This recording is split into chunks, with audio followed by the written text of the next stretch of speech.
Selamat pagi Bapak Ibu, Saudara-saudara yang saya kasih dalam Tuhan. Pertama saya mengucapkan terima kasih kepada Gembala, hamba-hamba Tuhan, majelis tempat ini yang mempercayakan saya untuk boleh menyampaikan firman Tuhan di pagi ini. Saya Pendeta Anggung, saya melayani di Makassar selama lebih kurang 25 tahun. Di Gereja Kebangunan Kalam Allah Indonesia, dan tahun kemarin tanggal 13 Agustus saya memasuki masa emeritasi dan saya pensiun. Bulan Oktober tahun lalu saya pindah ke Kota Malang. Banyak orang tanya, Pak, kenapa pindah ke Kota Malang? Ya, kan enak di Makassar itu kan seafoodnya kan terkenal. Ya, saya bilang Kota Malang itu kotanya ramah dan penduduknya ramah, gitu ya. Benar enggak ya? Benar ya, jadi saya belajar ramah di Kota Malang. Terima kasih sudah menerima saya untuk boleh ada di Kota Malang. Dan semoga kita semua bisa saling menopang, mendukung dan memberkati Kota Malang melalui pelayanan kita masing-masing. Saya akan bacakan firman Tuhan dari kitab Yesaya pasalnya yang ke-9. Yesaya pasalnya yang ke-9, saya akan bacakan ayat yang ke-5.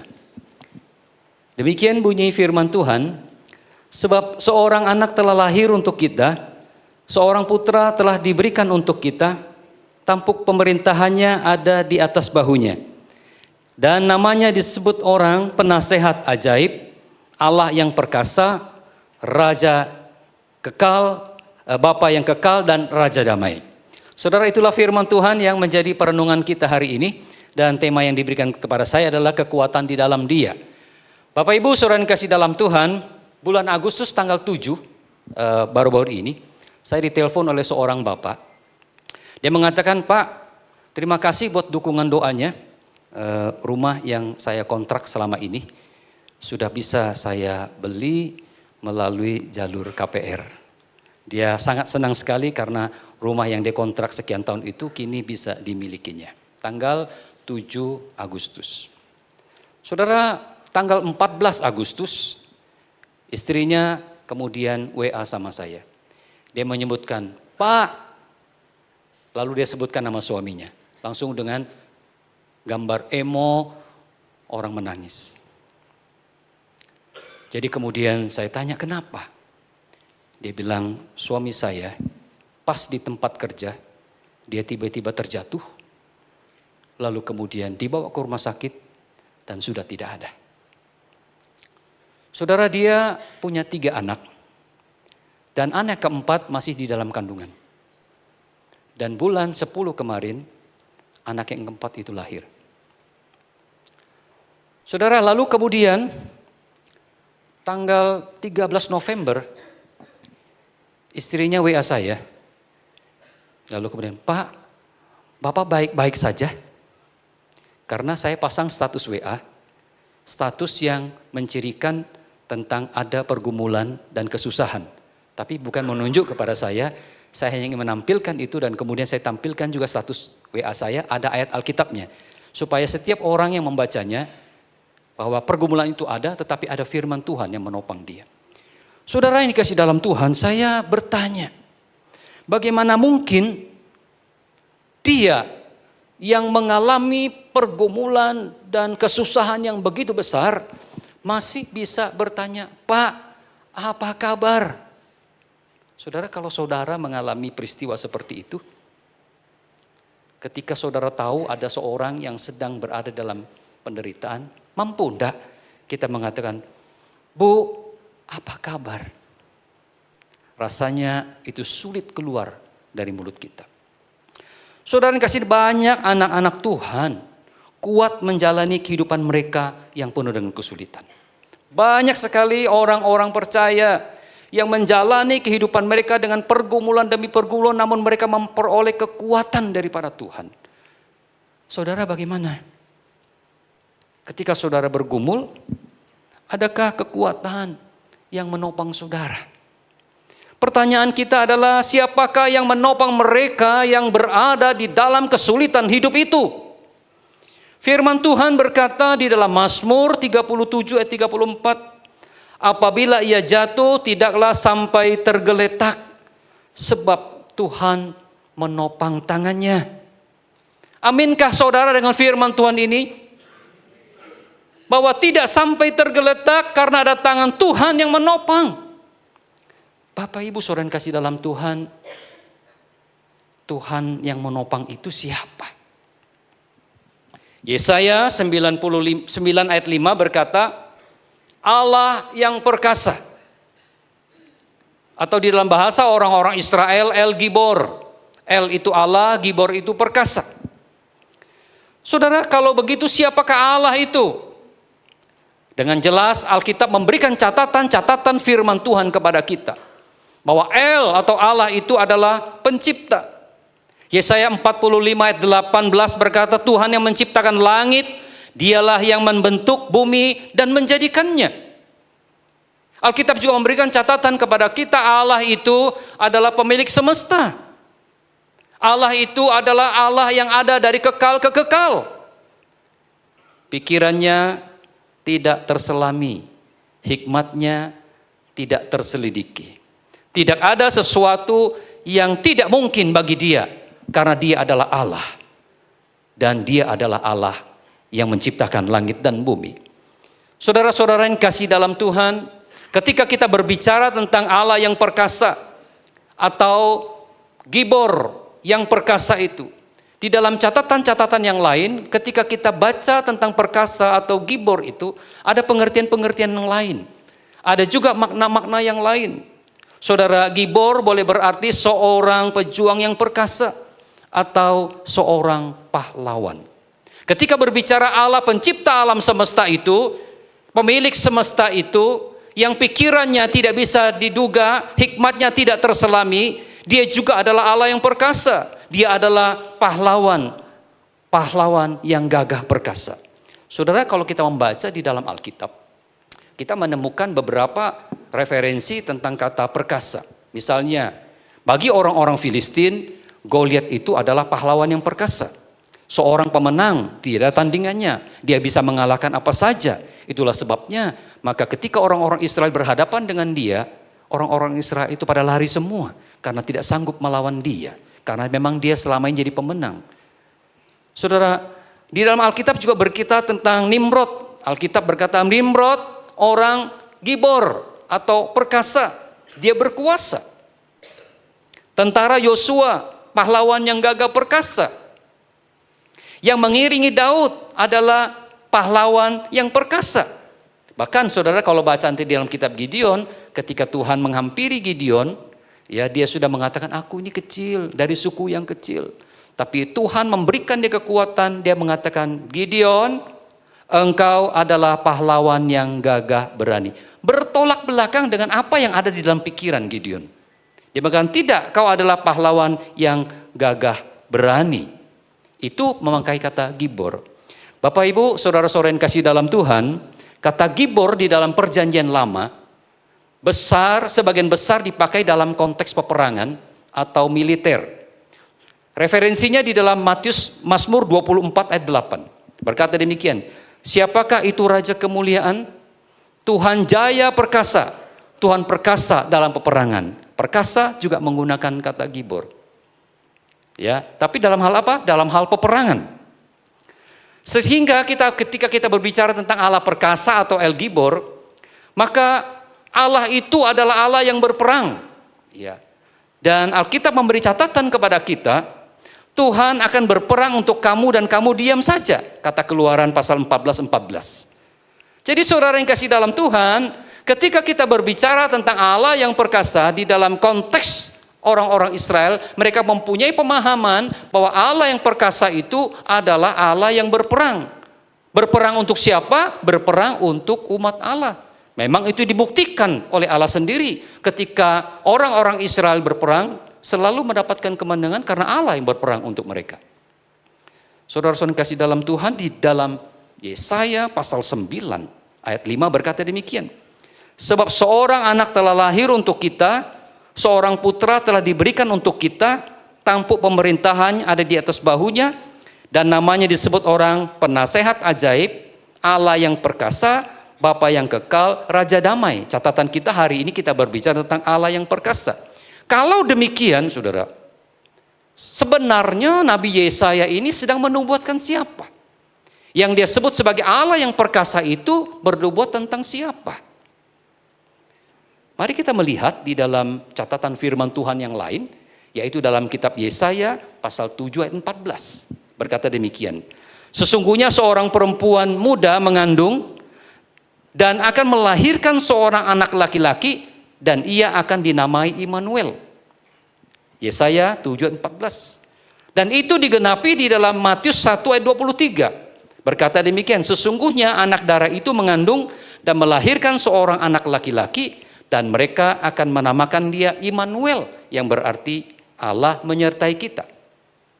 Coba kita lihat lagi di dalam Yesaya pasalnya yang ke-9 ayatnya yang ke-6 bagian A. Berkata demikian, besar kekuasaannya dan damai sejahtera tidak akan berkesudahan di atas tahta Daud dan di dalam kerajaannya.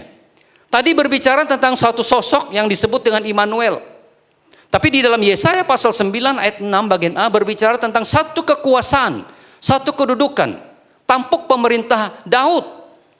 Nah saudara, kalau kita melihat baca di dalam kitab Lukas pasal 1 ayatnya yang ke-32-33 berkata demikian. Ia akan menjadi besar dan akan disebut anak Allah yang maha tinggi, dan Tuhan Allah akan mengaruniakan kepadanya tahta Daud bapa leluhurnya, dan ia akan menjadi raja, kerajaannya tidak akan berkesudahan. Yesaya menubuatkan tentang bahwa tampuk pemerintahan itu nanti diberikan kepada dia. Dan di dalam perjanjian baru disebutkan bahwa tampuk itu sudah diberikan kepada dia, yaitu kepada anak yang lahir itu. Dan sekarang kalau begitu kita bertanya kembali. Jadi siapakah dia Allah yang perkasa yang dinubuatkan oleh Nabi Yesaya? Kalau menurut saudara siapa? Siapakah dia? Dia adalah Yesus.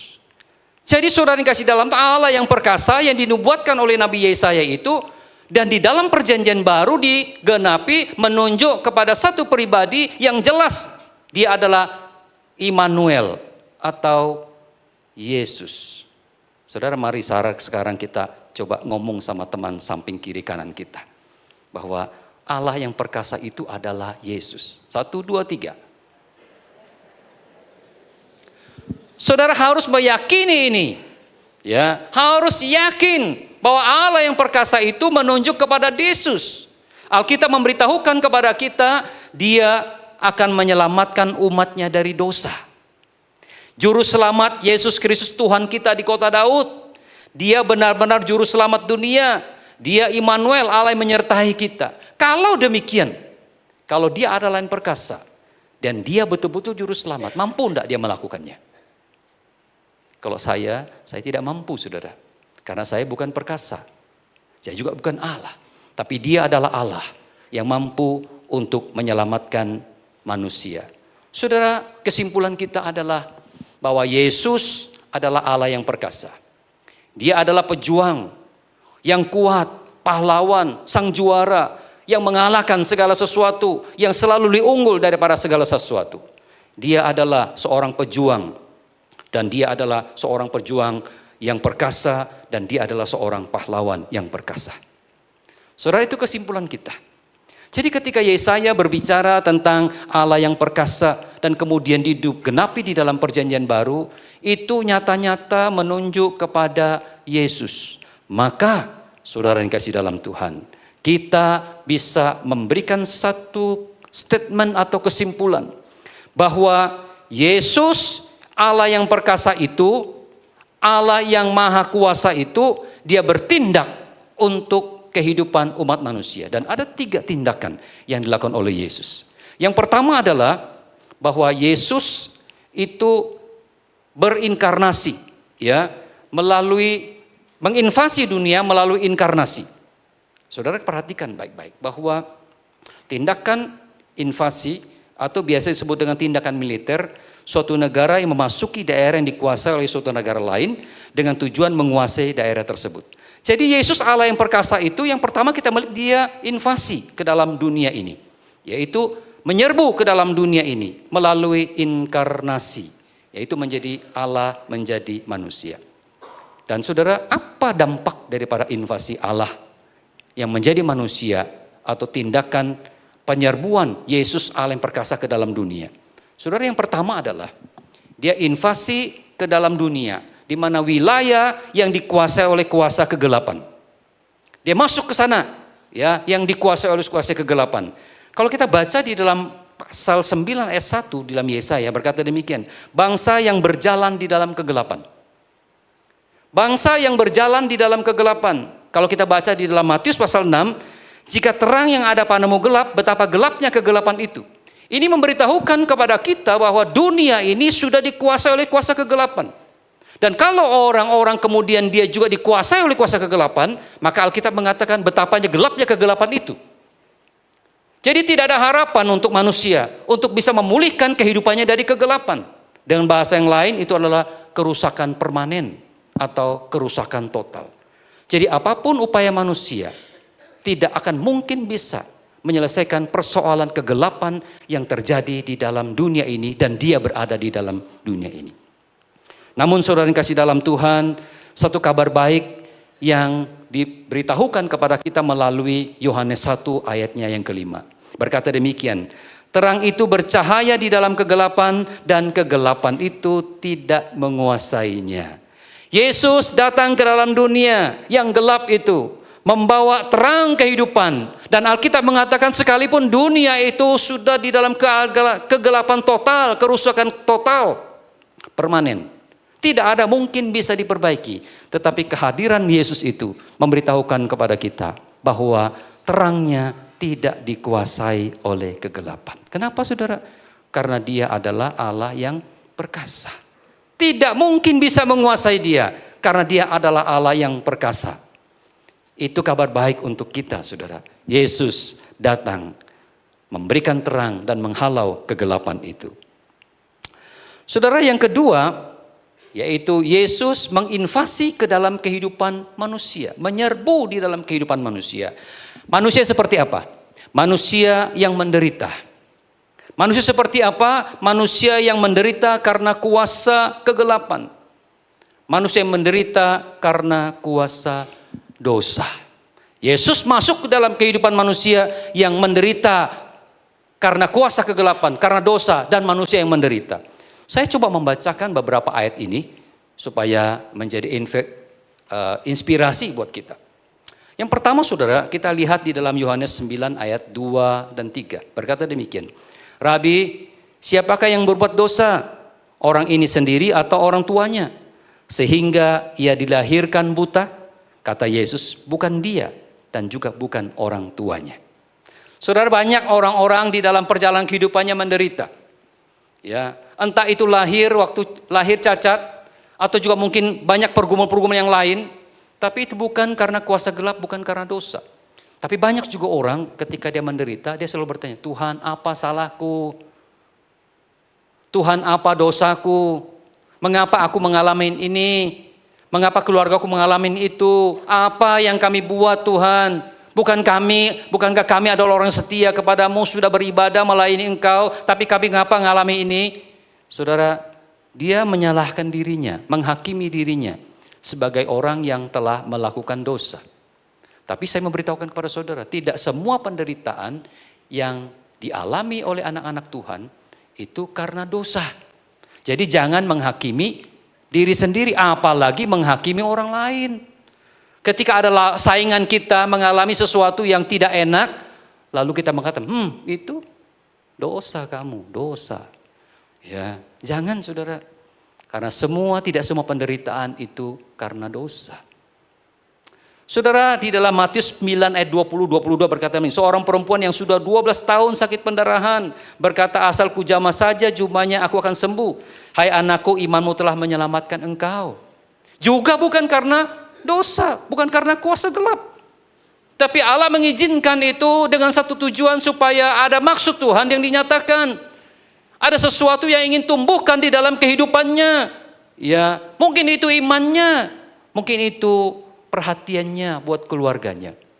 Saudara, jadi saudara yang dikasih dalam Tuhan, ketika saudara dan saya kita mengalami pergumulan di dalam kehidupan ini, saudara, jangan cepat menghakimi diri, apalagi menghakimi orang lain.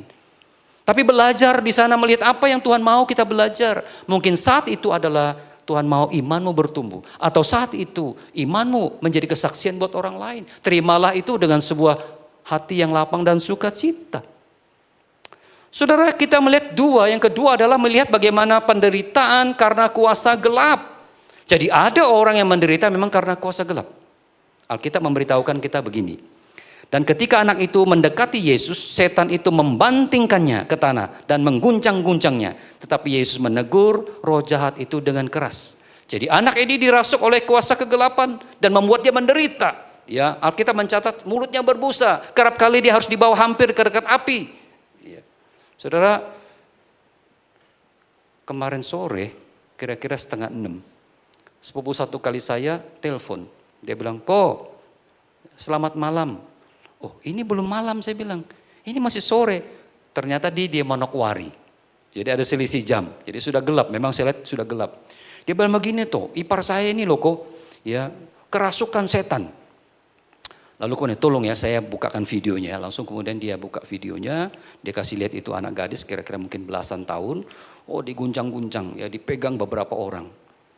Dia bilang begini, kok baru pertama kali saya melihat orang kerasukan setan seperti ini. Dipegang beberapa orang, dia masih goyang-goyang badannya. Saudara, kalau pengalaman hamba-hamba Tuhan melayani, saudara demikian saudara, kalau orang kerasukan setan. Lalu kemudian, cepat kamu panggil pendetamu di sana. Nah, ada pendeta di sini kok. Ya, tapi dia bukan Kristen kok soalnya. Jadi kami sudah panggil tetangga-tetangga untuk bantu dia. Jadi tetangga-tetangga dari kepercayaan yang sama, lalu mendoakan dia. Tapi kok sudah lama tidak mau keluar-keluar kok.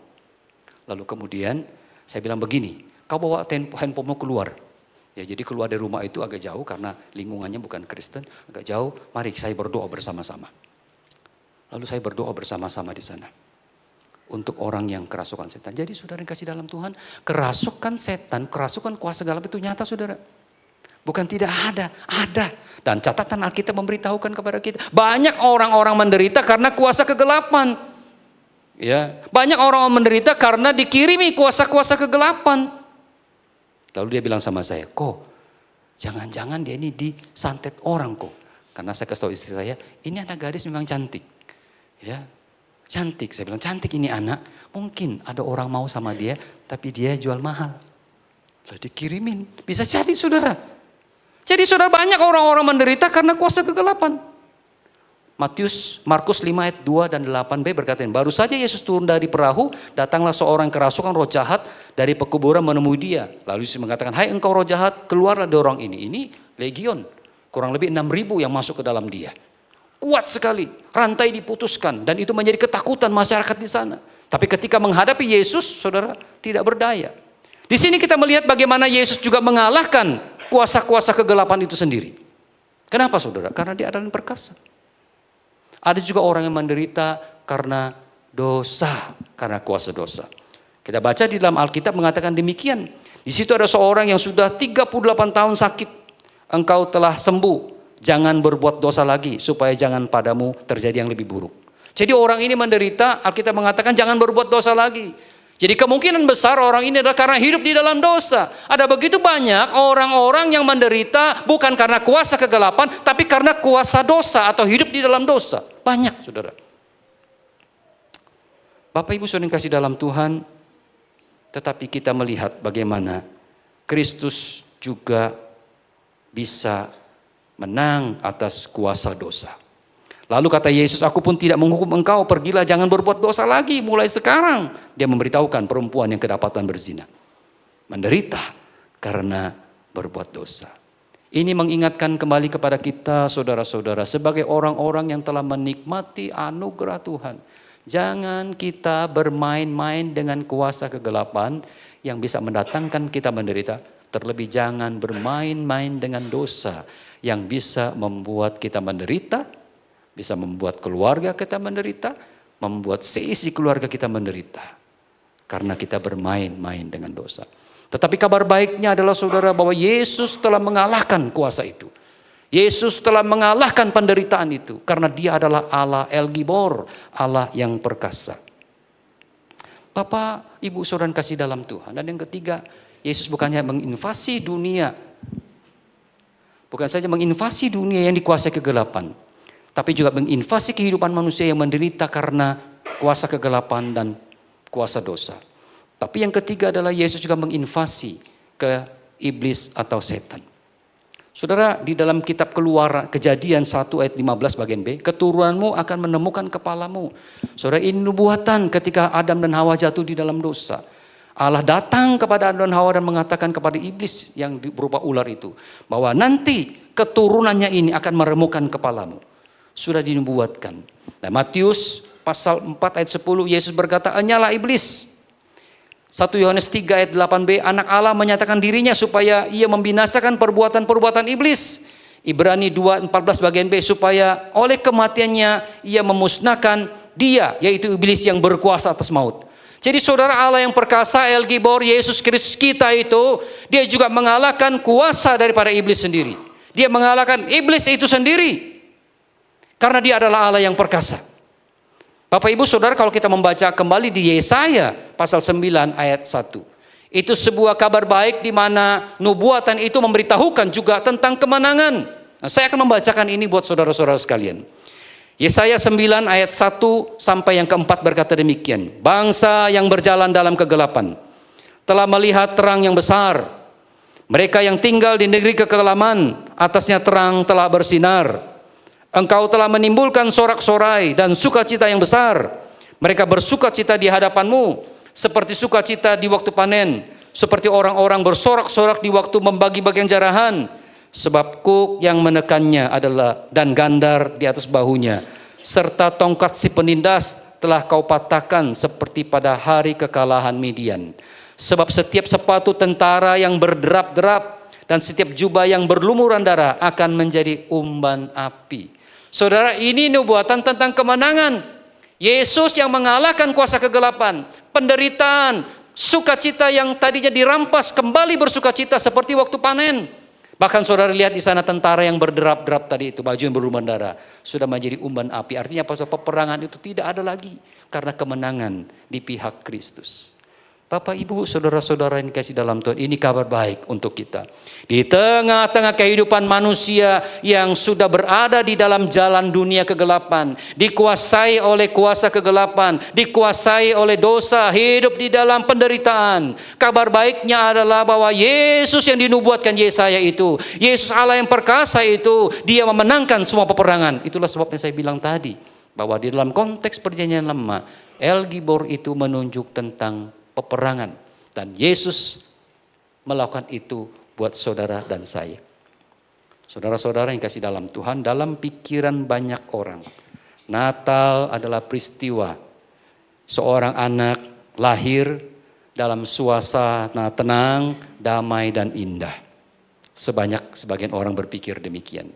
Tetapi ada satu peristiwa terpenting, yaitu Natal memberitahukan tentang invasi, penyerbuan Yesus Allah itu ke dalam dunia yang sedang dikuasai oleh kegelapan dan yang sudah dikuasai oleh iblis, dan itu dimenangkan oleh Yesus. Jadi saudara, kalau kita berbicara dari Bethlehem sampai ke Golgota, adalah misi Allah untuk menyelamatkan manusia dari penderitaan, dari kuasa-kuasa jahat dan mengalahkan iblis. Itulah misi Tuhan. Saudara-saudara yang kasih dalam Tuhan, peperangan itu tidak berhenti sampai di sana. Saudara, misi penyelamatan Allah telah lakukan di dalam perjalanan itu. Mendampingi orang-orang menderita, mengusir setan-setan yang menguasai manusia, melepaskan belenggu orang-orang yang dikuasai oleh dosa. Tetapi saudara yang kasih dalam Tuhan, di dalam catatan Wahyu berkata demikian. Mereka akan berperang melawan anak domba, tetapi anak domba akan mengalahkan mereka karena ia adalah Tuhan dari atas segala tuan dan raja di atas segala raja. Mereka bersama-sama dengan dia juga akan menang, yaitu mereka yang terpanggil, yang telah dipilih dan setia. Saudara, akan terakhir nanti ada peperangan yang kedua, adalah kedatangan Kristus ke dalam dunia ini untuk betul-betul menghancurkan segala kuasa kegelapan itu sendiri dan memberikan kemenangan kepada anak-anak Tuhan, membawa mereka untuk menikmati kemenangan yang sejati, yaitu hidup yang kekal. Itulah sebabnya saudara kalau kita membaca di dalam Wahyu mengatakan bahwa di sana sudah tidak ada air mata lagi. Di sana sudah tidak ada penderitaan lagi. Ya, di sana tidak ada kesusahan lagi. Di sana hanya ada sukacita dan damai. Itulah yang namanya kemenangan sejati, dan itu diberikan oleh Yesus kepada orang-orang yang setia, orang-orang yang terpilih, orang yang terpanggil, orang-orang yang mau percaya kepada Yesus. Saudara ini kasih dalam Tuhan, saudara adalah orang yang berbahagia. Karena berita ini adalah untuk saudara, bahwa sekalipun hari ini saudara berada di dalam pergumulan, kesusahan dan penderitaan, bahwa ingatlah Yesus Allah yang perkasa itu, yang memenangkan pertandingan dan perlombaan atau peperangan itu. Dan kemenangan itu menjamin kepada kita untuk kemenangan selanjutnya, yaitu bersama-sama dengan Dia di dalam kehidupan yang kekal. Saudara, tahun ini, apakah saudara merasa adalah tahun yang penuh dengan pergumulan dan tantangan? Saya mengistilahkan tahun defisit.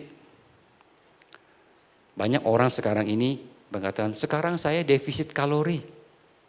Ya, jadi sudah tidak makan kalori lagi. Ya, mau defisit kalori supaya sehat. Saya memakai istilah ini, defisit. Apa itu defisit, saudara? Yaitu beban lebih besar daripada kekuatan. Atau kalau bicara tentang ekonomi, pengeluaran lebih besar daripada pemasukan. Itu defisit. Saudara satu hari makan 100, saudara hanya mendapatkan 50, itu defisit. Bukankah hari-hari sekarang ini banyak orang menghadapi defisit di dalam kehidupannya? Sebagai contoh, defisit tentang kesehatan. Saudara, mungkin saudara tidak defisit di dalam keuangan, tetapi mau tidak mau saudara, kita pasti akan defisit di dalam kesehatan. Dengan bertambahnya umur, bertambahnya usia, bukankah kita sekarang merasa iya ya, dulu kalau saya berjalan 5 kilo mah nafas masih oke, tapi baru 2 kilo nafas sudah di sini, seperti sudah mau berhenti. Ya, dulu kalau naik tangga biar 3 lantai sih oke aja, tapi baru naik 1 lantai sudah nafas di sini. Saudara, saya beritahukan pada saudara bahwa saudara defisit kesehatan saudara. Ya, belum lagi saudara pergi ke lab saudara, dulu mah makan apa aja oke, tapi sekarang begitu makan banyak sedikit daging merah, catatan dari lab bintang sana bintang sini, baik kalau bintang 5 naik pangkat, ini bintang mengkhawatirkan saudara. Defisit saudara punya kesehatan. Itu tantangan kita bukan? Saya juga tahu saudara, saya sekarang berumur 61 sudah defisit. Ya, tidak selincah dulu. Kalau dulu bisa naik pohon mangga, oke, tapi sekarang naik dikit aja sudah mulai gemetaran ya. Waduh. Ya, defisit juga saudara. Belum lagi defisit keluarga. Relasi orang tua anak. Ya, anak-anak sudah mulai besar. Ya, kadang-kadang anak-anak mengatakan, bapak mama ini kuno. Ya, padahal kita yang membesarkan dia, tapi dia bisa bilang kita kuno. Ya, padahal kita lebih banyak makan garam, tapi dia bilang kita kuno. Kenapa? Karena kita gaptek. Enggak kuasai teknologi, ya. Jadi semua apa minta anak, tolong dulu bukakan ini, tolong instalkan ini. Kok saudara punya gadget. Ya. Anak-anak bilang kita kuno, padahal dulu kita ajarin membaca, menulis, bukan? Defisit dengan keluarga, akhirnya apa? Saudara bentok-bentrokan tuh sama anak, akhirnya anak bisa mengerti. Ya, anak-anak sekarang lebih canggih, saudara. Ya, kamu pikir kalau dia ada di kamar, dia seperti belajar, saudara. Ngintip, anak saya belajar. Saudara ketinggalan zaman. Ternyata bukan belajar, saudara, main HP di situ, saudara. Padahal mau ujian. Relasi dengan keluarga menjadi defisit. Baru-baru ini seorang ibu yang baru operasi, ada pendarahan.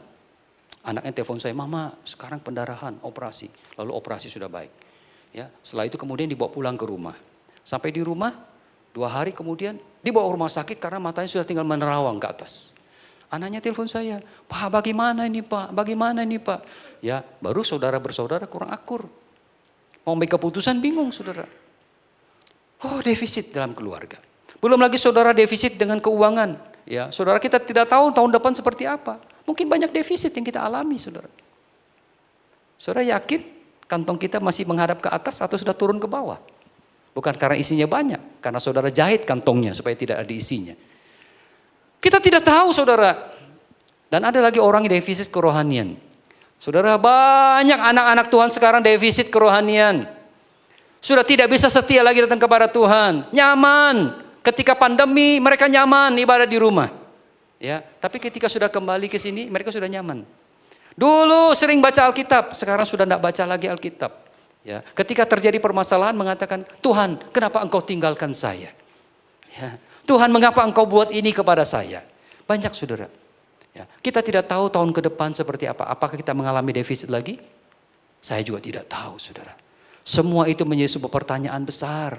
Tinggal beberapa hari lagi kita meninggalkan tahun 2024. Apakah kita punya keyakinan ketika 1 Januari 2025 kita masih oke? Tidak tahu saudara. Mungkin kita mengalami defisit ini saudara. Dan kemudian kita mulai bertanya, Tuhan mengapa? Tapi saya memberitahukan kepada saudara bahwa Allah yang perkasa, El Gibor itu, Yesus itu telah melakukan sebuah keajaiban dalam kehidupan kita dan dia adalah pemenangnya.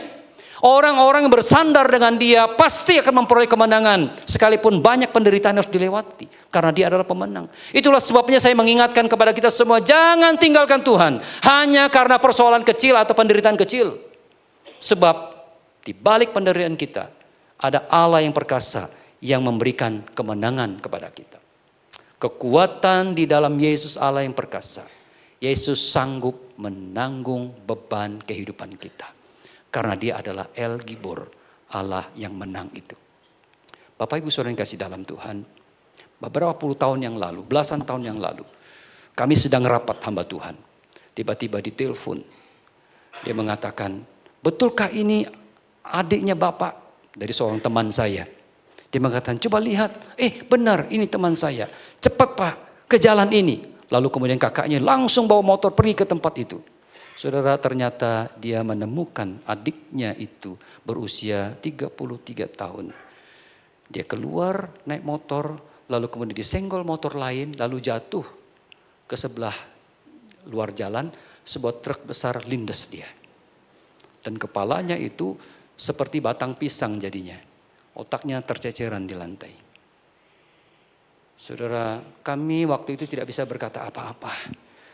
Kami pergi ke rumah sakit, lalu kami temani di sana. Sampai selesai dari pagi sampai jam 3 sore, itu hanya untuk memperbaiki, merekonstruksi kembali kepalanya. Saudara, lalu kemudian malam itu ada ibadah penghiburan. Lalu seorang jemaat kami mengatakan, Pak, ini khotbah yang susah Pak. 33 tahun. Istrinya dia punya istri satu, sudah punya satu dan istrinya sedang hamil 3 bulan. 3 bulan. Saudara yang kasih dalam Tuhan, belasan tahun ini kami melihat bagaimana istrinya begitu tegar menghadapi semua itu. Dia harus membiayai seluruh kehidupan anak-anaknya, membimbing anak-anaknya, menyekolahkan anak-anaknya di dalam keadaan dia seperti itu. Kalau dihitung sekarang sekitar 40 lebih umurnya sekarang. Tapi dia begitu tegar. Saya bertanya, siapa yang memberikan dia kekuatan? Siapa yang menopang kehidupannya? Kalau bukan El Gibor itu, Allah yang perkasa itu, saudara. Itulah sebabnya saya mengingatkan kembali kepada kita, Yesus sudah menanggung beban kita. Jangan menyerah terhadap segala tantangan pergumulan kehidupan ini. Percayakan hidup saudara kepada Yesus, Allah yang perkasa, El Gibor yang telah menang itu. Amin. Mari kita berdoa. Bapa yang ada di dalam surga, kami lemah, Engkau kuat. Itulah sebabnya kami bersandar kepadamu, menyerahkan seluruh kehidupan kami yang penuh dengan tantangan pergumulan, yang kami juga tidak tahu tahun depan seperti apa. Tetapi kami punya satu keyakinan, Yesus, Allah yang perkasa yang menang itu, yang akan menopang kami, memberikan kami kekuatan untuk menjalani kehidupan ini. El Gibor, Allah yang perkasa, Allah yang menang untuk kami, yang menang buat saudara-saudara sekalian. Demi nama Yesus kami berdoa. Amin. Tuhan memberkati saudara.